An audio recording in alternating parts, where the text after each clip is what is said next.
Halo semua, selamat datang di channel saya, Kesehatan Anakku. Pada video kali ini saya akan membahas tentang pemberian obat parenteral atau anus pada anak. Apakah efektif? Pembahasan pada video kali ini adalah yang pertama tentang pemberian obat parenteral, yang kedua dasar pemberian, yang ketiga tentang efektivitas pemberian obat. Pemberian obat ada beberapa macam. Yang pertama dengan diminum atau oral, yang kedua dengan suntikan atau dikenal dengan parenteral, yang ketiga adalah pemberian obat secara topikal seperti obat tetes, salep, atau pemberian per-rektal. Dasar pertimbangan pemberian obat per-rektal adalah pada kondisi emergensi seperti anak dengan kejang, kita harus segera menghentikan kejang dengan memberikan obat.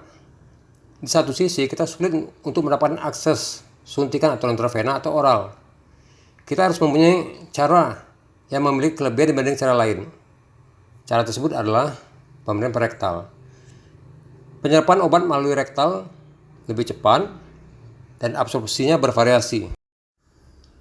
Kelebihan pemberian obat per-rektal ini adalah mudah dilakukan, bahkan orang tua pun dapat melakukannya. Yang kedua, nyeri lebih sedikit dibandingkan dengan pemberian obat melalui suntikan.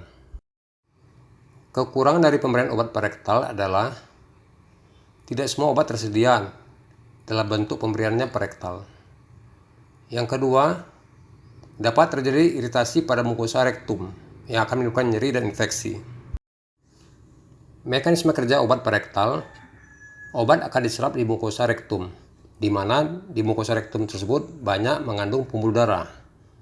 Obat akan masuk ke sirkulasi sistemik dan mulai bekerja. Cara pemberian obat per-rektal.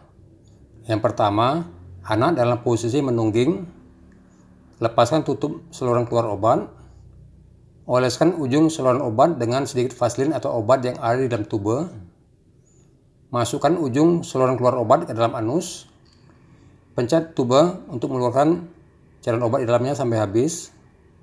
Rapatkan pantat selama beberapa menit untuk mencegah cairan obat keluar. Contoh obat yang diberikan per-rektal adalah diazepam. Diazepam ini merupakan pilihan utama untuk menghentikan kejang. Pemberian melalui suntikan atau intravena merupakan pilihan utama. Tapi pada kondisi emergensi, kita sulit untuk mencari pembuluh darah.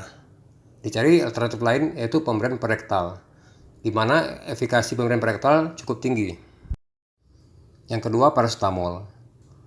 Paracetamol merupakan obat demam yang dijual bebas. Ternyata pemberian paracetamol per-rektal kurang efektif dibandingkan dengan pemberian melalui oral atau suntikan. Penyerapan melalui mukosa rektum lebih lambat dan tidak sempurna. Pesan dari video ini adalah perlu kita pertimbangkan pemberian obat per-rektal pada kondisi tertentu. Pemberian diazepam per-rektal efektif untuk menghentikan kejang. Sebaiknya kita menghindari pemberian paracetamol per-rektal karena absorpsinya tidak sempurna.